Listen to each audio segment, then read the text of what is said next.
People gonna stand soon after they fall. People gonna hear the call. People see the day through the dark of the night. People gonna make it right. People gonna make it right. And welcome to episode 2 here at Election Recon. It is Reaction Monday. Reaction Monday, my favorite time of the week. I can't tell you already 2 episodes in. No, I do enjoy it. I'm just tired. I'm tired. It's election season. The burnout factor is underway, especially with all the campaigns that I am working on right now. We're all dreaming, of course, of victory on November 8th, but, you know, I'm tired, getting old, fatter and older as time goes on. You guys voted, and a very interesting thing took place. Last week, you guys voted for Let's Talk Elections, very modest poll of about 68 votes cast. This week, similar trends were underway. Red Eagle Politics was in the lead one night. I went to bed, then I woke up, took a look at the poll, and hundreds of you had voted. Mostly, I think, hundreds of the fans of the person that we are about to react to. His name is Rich Barris. He runs Big Data Poll. His show is Inside the Numbers with the People's Pundit. He also does a joint show. I believe it's called What Are the Odds? Let's just say Rich Barris saw the poll. He retweeted it. Shout out to Rich Barris, by the way. He hit his entrance music. He rolled down the ramp with style and prestige and gravitas. He entered the ring, and he threw out the other 3 folks one by damn one, and overwhelmingly won the vote. So here I am, getting ready to react to the man, the myth, and the legend, one of my favorite pollsters, as many of you on the show will know, someone who I feel is attacked and targeted because of his personal political beliefs, and his work, his body of work is not given enough credit.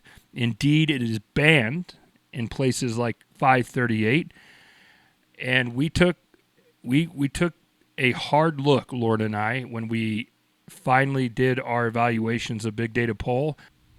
Normally, we analyze 10 to 15 to 20 polls before we add a pollster to our rating system here at Election Recon. And what we found, ladies and gentlemen, quite simply, was just excellent work in both accuracy and a lack of raw bias. Well under 1%. Hate this guy all you want, people on the left. When people are right, they're right, and that's the way that it goes. Now, very interesting that Rich Barris was selected. Last week, you guys voted for a channel that I would have likely had some disagreements with. Of course, we recognize that everyone has biases. You guys know I have my bias. Just because I'm the face and the mouth, the voice of Election Recon, not exactly its leader. We are a team here. 2 Republicans, a Democrat, and of course an apolitical independent. So I'm interested to see. I suspect that there's going to be much that I agree with because A, he's one of my favorite pollsters. B, on a just purely data analytical level, he's really good, and his approach to polling is different than most other pollsters, and I believe that's why he's been more right than wrong in the last 3-4 election cycles. That being said, show me 2 people who agree 100% of the time in American politics, and I'll show you 2 liars. So without further ado, let's see what's going on here. I have not yet seen this particular episode. It's episode 292, Inside the Numbers with the People's Pundit. This streamed across multiple platforms, but we're watching the YouTube version on September 28th, 2022, so not so long ago. My colleague Jeff picked this video, and let's see where we're at. And I'm obviously not going to react to 2 hours of stuff here, so I'm going to jump around as needed to keep this thing kind of manageable in the time department. So without further ado, this is Election Recon Episode 2, Reaction Monday. We are reacting to Rich Barris, Inside the Numbers with the People's Pundit. Come on in, have a seat. Welcome to the Oasis of Reality. This bar is open to all who just needs a little bit of the break from that mass, endless desert of partisan zealotry and media bias nonsense that you can find oh so plentifully across the world today. And this is my reaction video to Rich Barris, Inside the Numbers with the People's Pundit. Let's go ahead and get it on right now. Welcome to Inside the Numbers with the People's Pundit. And now here's your host, Rich Barris. Hi, good morning, folks. Welcome, or good afternoon. Welcome to Inside the Numbers with the People's Pundit. I already got to stop it right here. Love the vest. I love wearing three-piece vests. I know I don't show up in the videos, but working in politics, I'm forced to wear the monkey suit way too much. So when I'm at home or doing things that I like the podcast, I try to dress a little more cash. But, yeah, he's styling here. Great Windsor knot, double Windsor it looks like. Styling, love the tie choice, love the blue. He's styling. I don't know what to say. Let's go. Pundit. I'm your host, Rich Barris, the People's Pundit. Today we're going to go over a little bit of an update for some of the forecasts to see where we stand, how things are going. We are now at September 28th, right? Things will move fast and furious moving into November here. And we'll talk about what is the plan here moving forward with the work that we're going to do. But first, and so many of you know so much about this as well, and you're committed. And I want to thank all of you here for including bipartisan elected officials like Representative Governor, was so Senator bad. Braun, Senator Booker, Representative Jackie. Are you here? Where's Jackie? I think Really bad. She was going to be here to help make this. Newsflash, she's not there because she's dead. We do not celebrate the cognitive decline of the president here at Election Recon, and we think far too many of you partisan zealots on the right are a little too gleeful about the cognitive decline of the president. But my goodness, in our opinions, Joe Biden is a lame duck president. And that's going to come across as partisan, but my goodness, I don't believe at all, in all my campaign experience, Joe Biden is going to be able to survive another general election. I just don't believe it. He's cognitively not there. Democrats try to go, oh, but Ronald Reagan, blah, blah, blah. But Ronald Reagan did have cognitive deficits late in his second term, not early in his first term. Yeah, I don't know what else to say. It's sad. I don't wish losing one's mind on anybody, but clearly the President of the United States, the holder of the nuclear launch codes, it's some scary stuff, and I think anybody who's being honest with themselves is going to admit that. Let's continue on.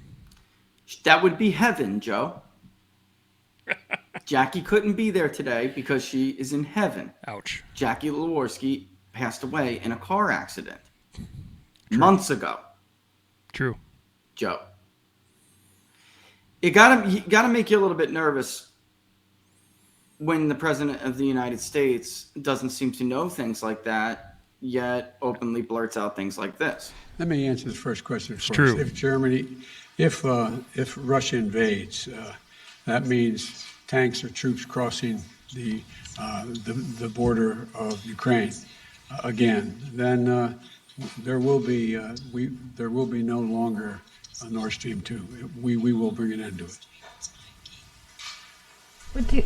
How will you do that exactly, since the project and control of the project is within Germany's control? We will, I promise you, we'll be able to do it.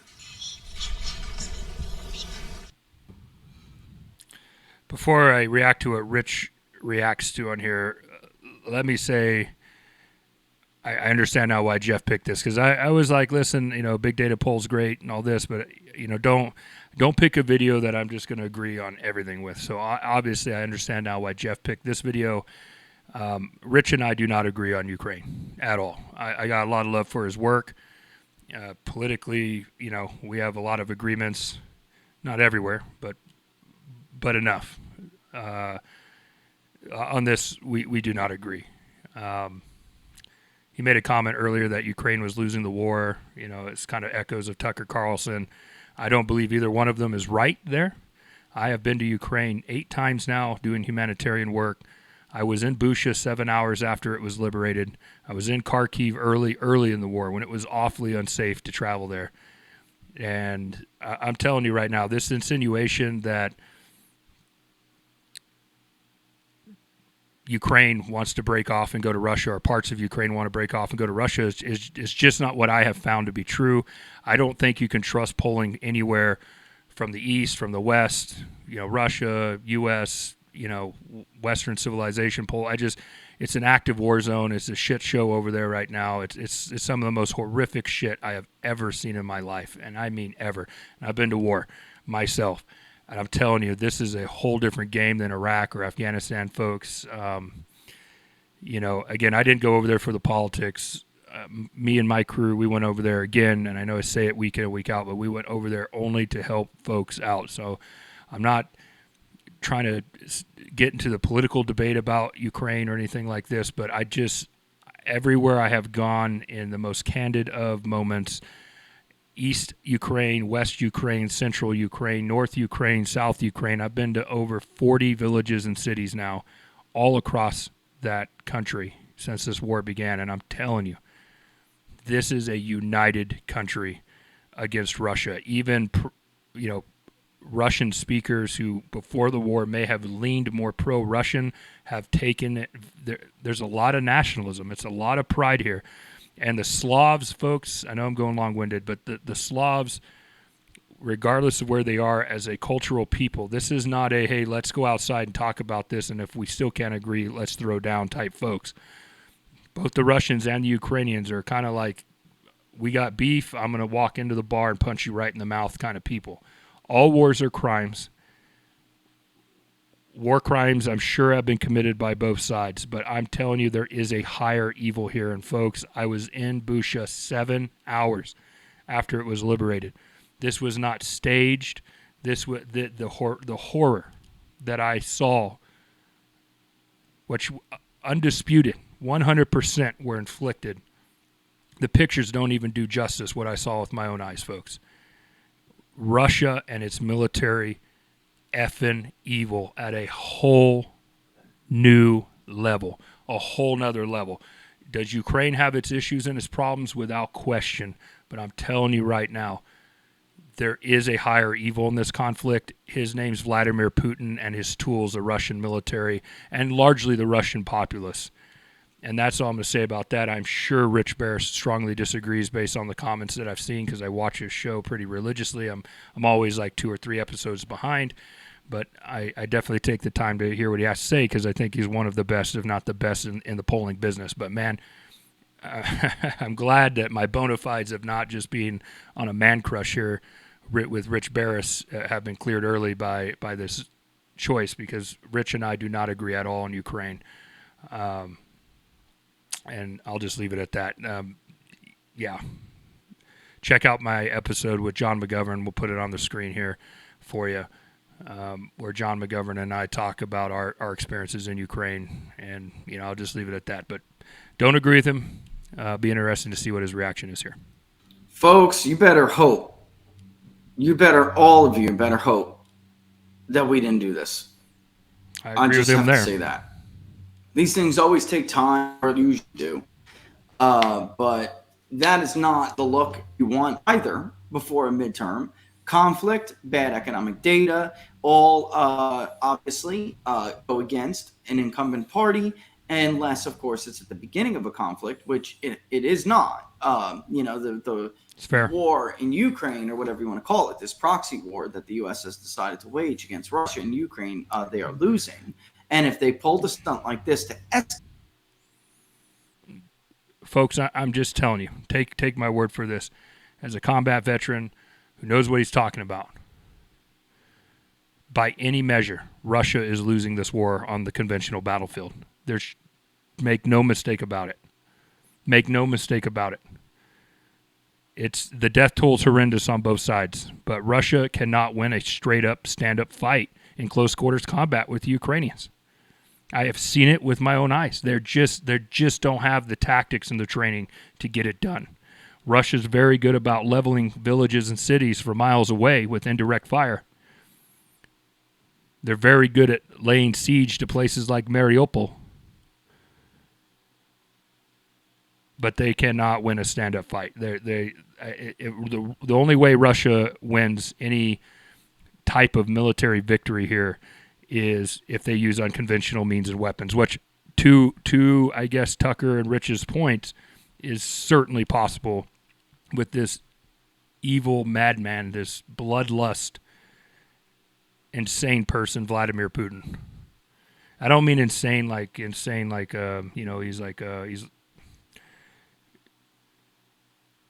insane in his actions and decisions is what I'm saying. Like, it's just insane that in the 21st century we're still watching empire try to expand. It's disgusting. I just couldn't disagree with Rich more here. escalate involvement at this point in the game, it's not going to go over well with the American public. I'll tell you right now, it is not popular. This conflict in Ukraine, despite the amount of yellow and blue flags you may see on Twitter in people's handles, it is not popular with the American public and never has been, as we showed you with our polling at the time. Yeah, again, I disagree here, and I've seen several polls now where this has been tested. I would agree with Rich that the American public is skeptical of the billions and billions of dollars of their taxpaying dollars that's going to Ukraine. I think that part is true, but I don't think there's any question, no question whatsoever, that an overwhelming majority of the American populace is sympathetic to the Ukrainian plight at this hour. So I think there has to be a distinction. Do I think that a majority of Americans are anxious for a war with Russia or sending so much of our treasure and equipment over there? Maybe not, but to suggest that the American people are not empathetic and sympathetic to a country that is going to, if they win, try to figure out democracy, and there's no guarantee that they do become a democratic society in the sense that we see it in Europe and the United States. But the point I'm trying to say is they're only 30 years old and they should have the right to figure it out for themselves. But I don't think that it's fair at all to suggest that the American people are not with Ukraine in spirit and sympathies in this war. Time, even in the beginning, the concept of using anything beyond humanitarian aid, which was also not widely supported because that's not people true. were more concerned about inflation than filling budget gaps in the war machine. Okay, this year that's true. I would say as the Biden administration has failed to control inflation, and that when the economy really started to go crazy and gas prices went through the roof, I would say that there's some truth in that. But before that, I think America has always been pretty pro-humanitarian in their efforts, and that's been supported by a majority of the electorate. So, mea culpa, I'm going to correct myself. I do believe that there is truth in what he's saying here. In Ukraine, they just didn't care about that. So plus 6s and 8s, which is what we found. Support plus 8 when it came to humanitarian assistance. That is not viable public support for an operation like this. And if they did something to this subjective, I hope. Look, forget about the impact on the election. I hope for the country's sake they didn't do this. The adults are in the room. Again, I know I'm pausing early, but I mean, this he started off pretty heavy here on a heavy subject. Personally, for me, I have to agree with him here. It looks bad. It looks bad, especially because what the president said before the war.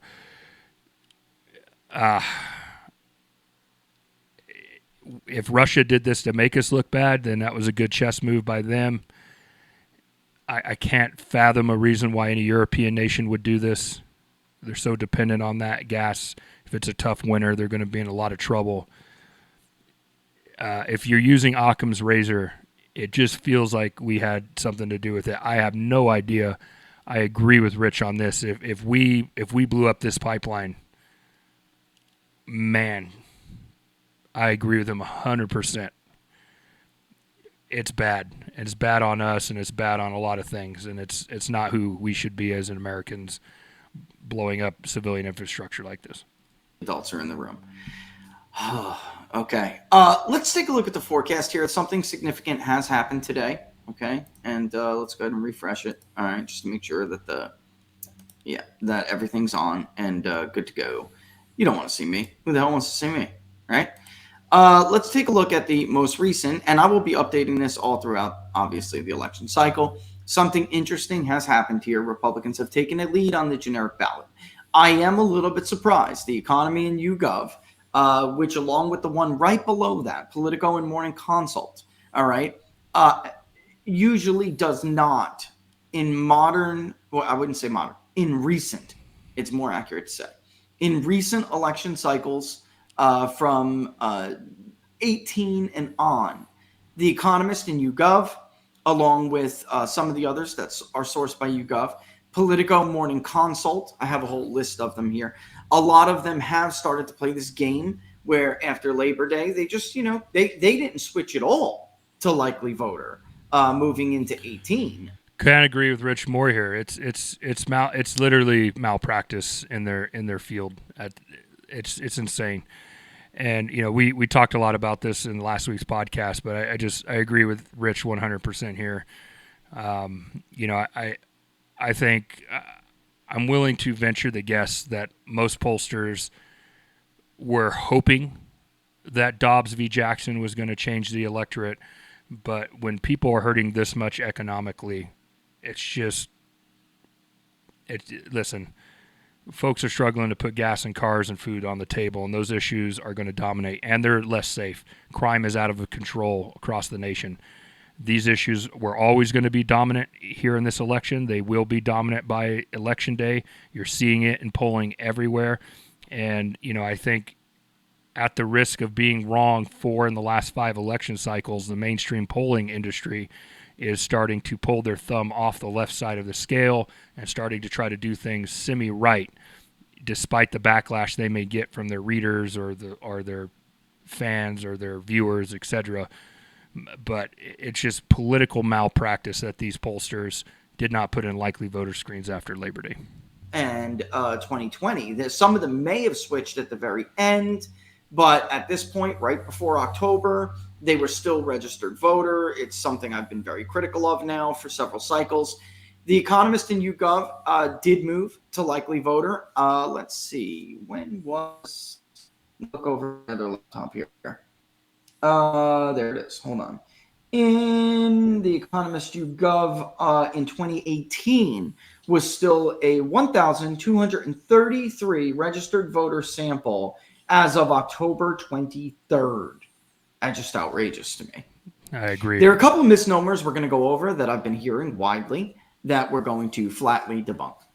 All right, one of them I might as well just do right now before we get into the lead on the generic ballot and where we're going. Because it was very clear, if you remember the last episode, and even if you watched What Are the Odds last night, we went over the last RCP average, and we're using RCP for a number of reasons. One, they absolutely are the least biased. All right, everyone has a bias.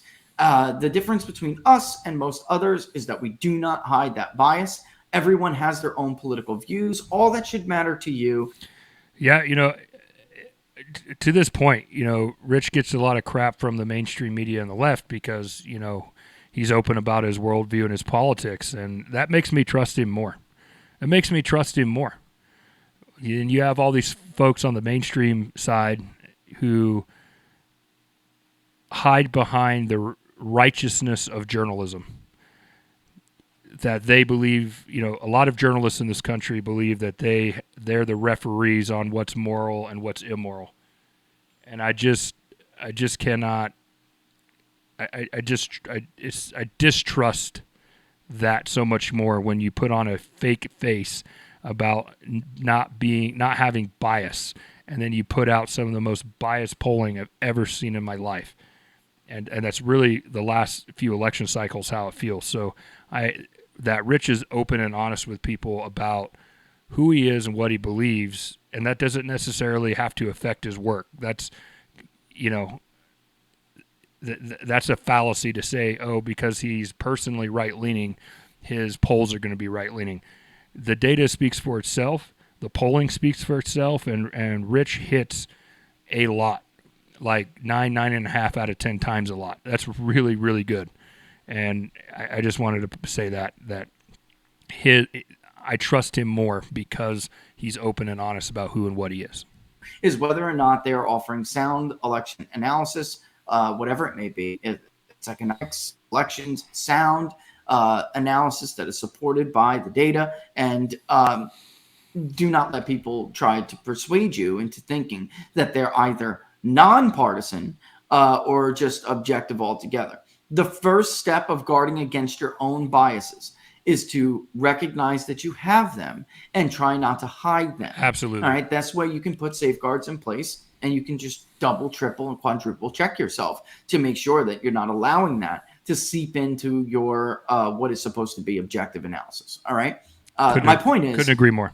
RCP, I believe, is the most credible.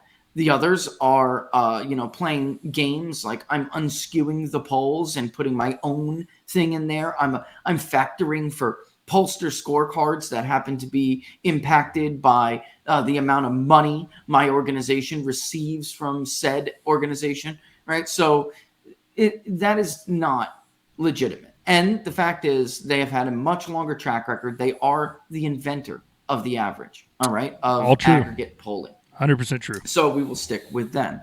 There's a couple of criticisms I've seen on them that I really need to bring up. One, flatly, was before this changed, you now see there are 1, 2, 3, 4, 5, 6 out of 7 polls in the average are likely voter polls.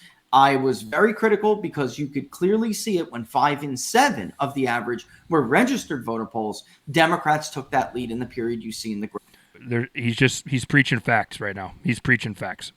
Graph below the table. All right. At this point, post Labor Day, this idea that, well, we don't know who the likely voters are, so you should be using a registered voter sample even now. Check out my last week's Reaction Monday, our first episode, where Let's Talk Election tries to make that argument. And, I hammer it down pretty tough.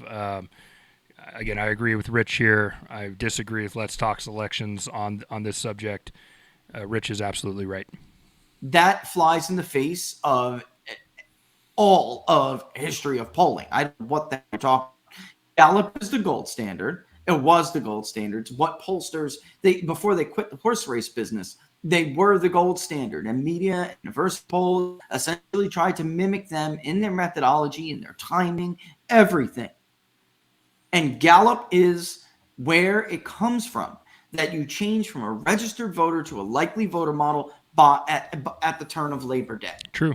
The idea that you can't possibly figure out who is going to vote, folks, that's nuts. We have historical turnout data to look at. We have polling data itself that any good poll has a likely voter screen. We're one of the ones that would argue you should always include a likely voter screen in that last final year at least, because it's kind of like trying to dip your toe into the water late in the game, and to see what temperature it is, right before you jump in to the pool, and you haven't really prepared yourself. So now you realized, oh man, the pool's a little bit cold, and yet I still have to jump in.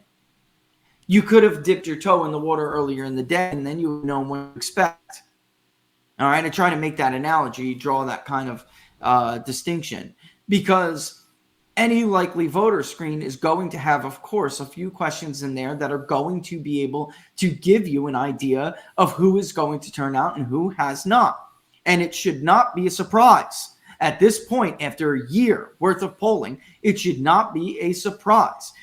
Yeah, I mean, he's absolutely correct here. I completely agree with him. This insinuation that we don't know what the electorate is going to look like that's just a false insinuation. It's one that Let's Talk Elections tried to make a week ago, and we stomped down pretty hard on it. We have turnout models. We have an understanding of what the electorate is going to look like. There's going to be a margin of error, to be sure. And that margin of error could mean a handful of seats in the House or 1 or 2 seats in the Senate. But generally speaking, we have an idea of what the electorate is going to look like within a reasonable margin of error at this time. It would have to take a horrendous polling miss to not understand what the makeup of the electorate is going to generally look like at a 30,000-foot level. So any of these folks on the left that are saying, oh, it should all be RV polls instead of LV polls, they're just lying to you.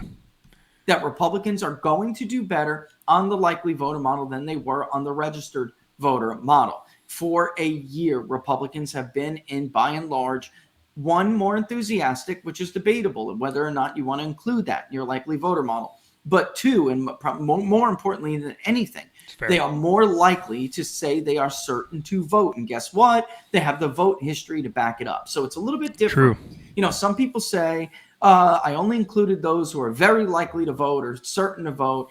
Included those like Emerson who are highly likely voters, right? Or they say they're highly like, whatever it may be.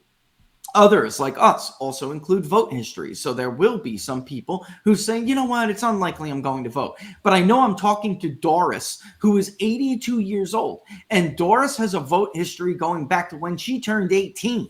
Doris always votes in these elections. Preach it. So despite her saying I'm unlikely to vote, I know Doris is going to vote, right? So this is all debatable. And everyone has their own proprietary likely voter model. Sometimes they'll just outwardly say exactly what goes into it. Sometimes, like us, we'll give you an idea of what goes into it, but I'm not going to give you every ingredient to the secret sauce. All right. We do look at some enthusiasm. Enthusiasm doesn't impact our likely voter model as it does others for a very simple reason. If you went over it if you watched What Are the Odds last night, I explained to you why Barnes and I are always so big on looking at that extremely enthusiastic number. Because in the Arizona poll, which, by the way, we're going to do again, 97.4% of those who chose extremely enthusiastic to vote were also chose, I am certain to vote. All right. If you just fall to very, or you look at the next choice, which is very, the percentage of those who say they're certain to vote falls dramatically once you get out of extremely enthusiastic, all the way down to moderately enthusiastic, which about only a little over 50% said that they were certain to vote if they were also moderately enthusiastic. So I don't include that 100%. I don't, include that like others do. I'm going to screen you out based on that alone. Simply because I feel like if you do other things right, you're going to get numbers like that anyway. And it's true. Your certainty to vote is going to overwhelmingly be it's going to be the lion's share of those who are in your sample. And while you'll still have maybe 20% who said they were very likely or 15% who were very likely, you may have 2 to 5% who said they were unlikely, but they're still going to vote. The lion's share, 75% roughly, let's call it 70 to 80% are going to be certain in your sample to vote. And that will make up your likely voter. We have known from a year's worth of data that Republicans have been extremely enthusiastic and much more certain to vote than other Democratic groups. And by the way, that is true after the Dobbs decision, which I think is what really set a lot of left-wing so-called analysts into a panic attack over when they saw the ABC News Washington Post poll. Because the WAPO poll, which is a famous poll for they're infamous at this point, for their Biden plus 17 in the state of Wisconsin, where Biden won such a horrific miss by 0.2 of a percentage point. Oh, man. At this point, you missed that bad. It's an egregious error. It's almost unforgivable. It's basically forgivable. And it's unforgivable in my book. That's a tough one. It's a tough one to explain. I don't think it's explainable other than some malicious shit went on there. That's really, really bad. And what's funny is like 538 will ban Rich Barris because they say his stuff is wrong and fake. And even if you take that to be true, of course I don't, but if you take that to be true, then man, fake pollster is whooping your ass, regular pollsters all over the country. That's just fact, Jack. I have no idea why. I don't have any idea why Sean Trend from RCP and the RCP folks don't include big data poll here in their generic ballot stuff. The reality is Rich Barris and big data poll are right much more than the mainstream media polls. Whether they want to admit that or not, that's just the results. They're far more accurate, far less bias, and that's why they're one of the highest rated polls in our model, for sure. Like, we salivate over any big data poll coming out now. And we think that the inclusion of big data poll in our model has made our model much better, especially this year where we have had so many low confidence polls coming in. Yeah, I don't know what else to say than that. Love this guy's work. Love this guy's work. And you're going to be known as that guy forever. Far worse than the Rasmussen era that was in 2018. It was an era. Far worse than Rasmussen's era that showed Republicans were up one on their generic ballot compared to everybody else when Democrats won it by about 8 points.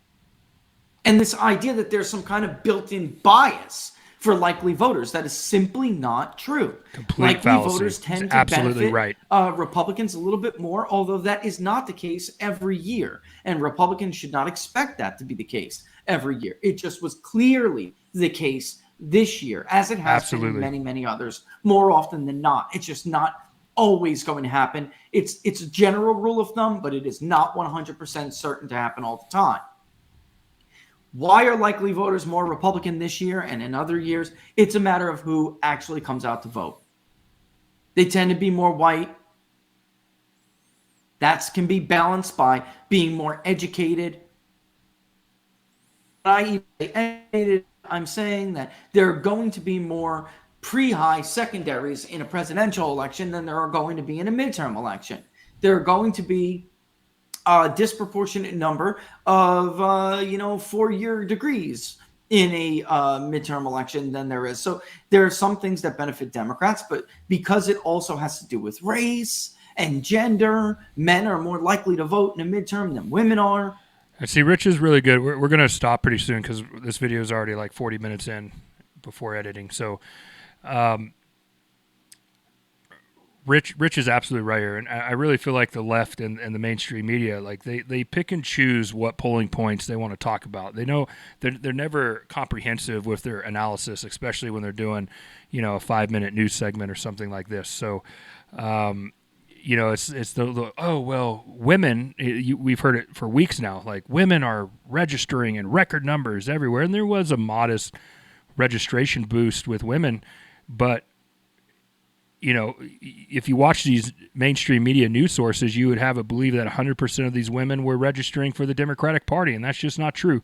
And while I'm sure that modest registration bump, not this extreme thing that the media would have you believe, this modest registration bump is probably moderately helpful to Democrats in certain districts across this country.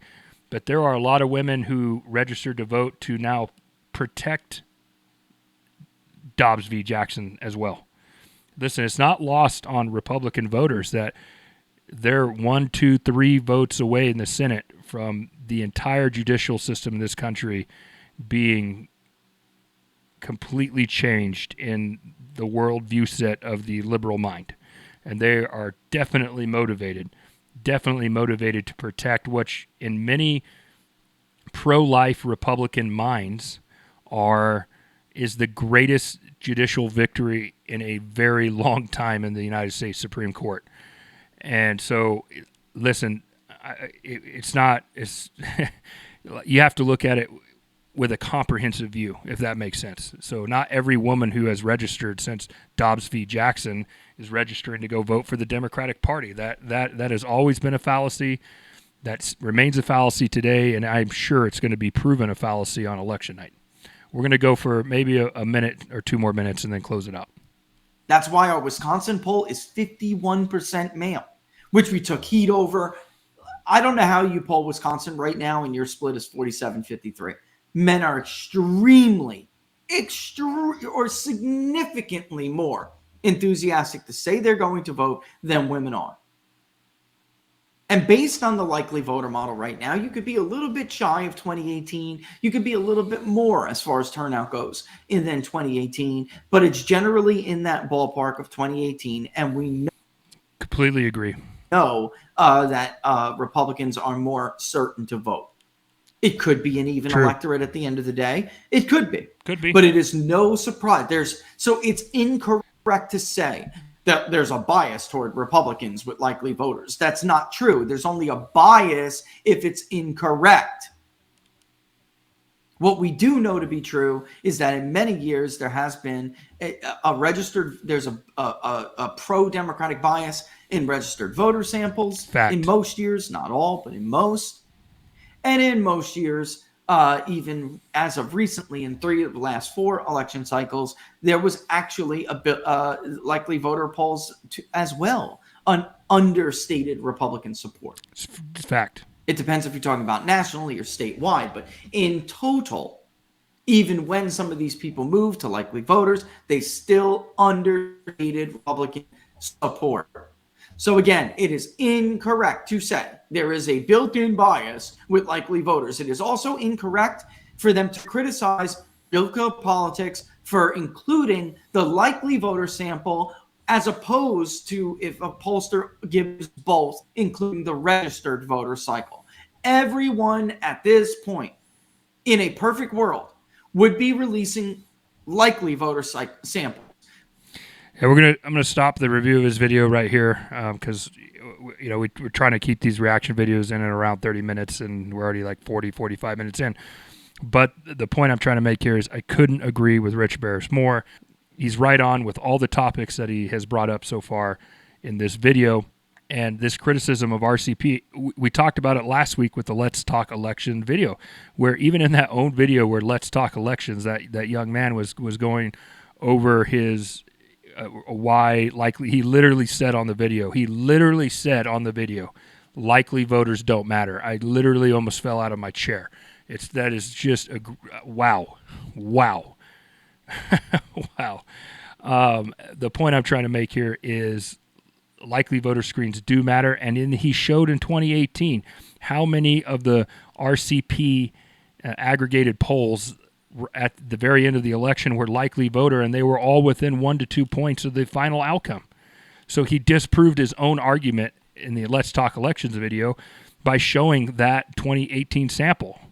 Likely voting screens are often and almost, in the average, they're always almost more accurate. I think Rich Barris is right on point here in his analysis of these critical people of RCP. I think he's right on why they are being critical of RCP and why their criticism is wrong. So kudos to Rich Barris. He's the man. He's the myth. He's the legend. More people should be paying attention to this guy. More people should. And, he's kind of made himself the enemy of the establishment left and right. And you know what? Those people can take a shit on him all they want. The only thing we give a crap about here is his quality of work. And his quality of work, his analysis, his grasp on elections, excellent. Excellent by any standard or measurement. Everyone should get on board with this guy. We encourage all of our listeners and fans, follow the People's Pundit. He's on YouTube, Rumble, Locals, Twitter, whatever. Follow the People's Pundit. This guy is a plethora of great information, and his approach to polling is refreshingly accurate. I really believe that he is one of the few people on the planet right now that has a grasp of how to poll in modern times. We're not in the days where everyone answers their corded phones. The internet, the digital age, the information age has just really changed the dynamic. Of course, we're in much more tribalistic times. He has a real good grasp on how to poll accurately right now. We have a lot of trust and confidence in Rich Barris's work. We have a lot of respect for him. Rich, please keep up the great work, and we wish you and your wife all the best, especially coming out of this hurricane. Sounds like you guys made it A-okay, but we know Florida took a vicious hit there. So hearts go out to you, And thanks for everything. And we don't agree on everything, Rich Barris and I, but that still doesn't mean I don't respect the work and the effort that he puts into getting it right. And I wish far more people were like him doing it. And Rich and I agree on more things than we disagree with, to be sure. But other than that, this has been episode 2 of Reaction Monday here at Election Recon. Thanks for joining us. We will see you next week. And, of course, this Thursday for episode 10 of the Election Recon podcast. Don't miss that. Later.